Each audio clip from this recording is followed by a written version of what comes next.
Okay, so this is Steve coming at you from the end of our dock here in Shoal. This is the discussion about the $125 grade, and I'm bonding this grade to the Willard 8-ton cutter. And the Willard is a 35-foot fiberglass double ender.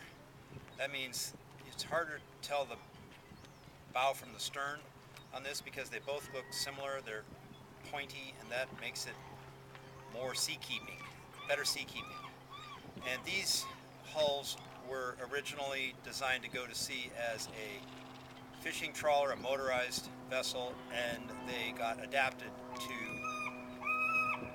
sailing vessel later in the process. And so there's less sailing vessels that have this hull than there are motorized vessels, but the motorized vessel was so well designed that they decided to make a sailing vessel out of it, and it's popular with the small number of people who own one because it's a tank and it's really safe, and it just goes through just about any weather, and if it runs into something, the something goes away. It's just got mass to it, and it's nice wood interior, and it's diesel, and it's a cutter, so it has 2 head sails instead of 1, so you have more changes of sails options than you do with just a regular sloop. And it's going along with this $125 level, which sounds like an awful lot of vessel for as small an amount to put at risk as $125 is, but this is an example of the leverage of this thing, that you can arrive with as little as $125 at risk if you get in early enough, and there's still spots left in that, there aren't very many, and end up with this circumnavigable. This, with just a little tiny bit of work, which we will probably do, not necessarily in order to make it circumnavigable, but to make it safer and to give it a greater degree of comfort and more fun to use internally on the Puget Sound, which is a very, very large place with over 100,000 miles of saltwater coastline at its disposal for discovery and new experiences and learning about tides and about currents and about sailing and about motor yachting and about what an internal waterway system, which is one of the most amazing in the entire world, is all about. So it's kind of the entry level.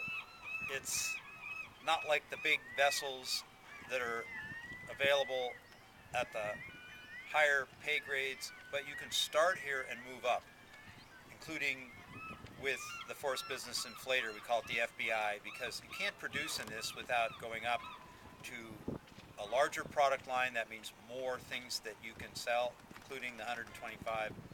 That means a higher price point, so you get a larger commission when you sell it, and including a more diverse product line. That means you can appeal to different demographics, different parts of the world with different needs, and who have a need for something other than just a one-size-fits-all that an awful lot of people are stuck with when they promote something like this. So there's a lot of really, really cool benefits that come with this, and the Willard is just one of them. I won't go into the others. I can save that for a PDF or a deeper video. If this isn't enough, it should be, but you can drill down further and listen to audios and see what the whole larger digital framework is about. But this is a discussion about the physical side, and that's an 8-ton double-ended circumnavigable fiberglass cutter with a whole bunch of cool hardwoods on the inside, and the ability to sleep 4 or 5 and go just about anywhere in the Puget Sound, or for that matter western North America, western South America, go through the canal and over to the Bahamas and then come back. Not that difficult with a tank like the Willard 8-ton cutter.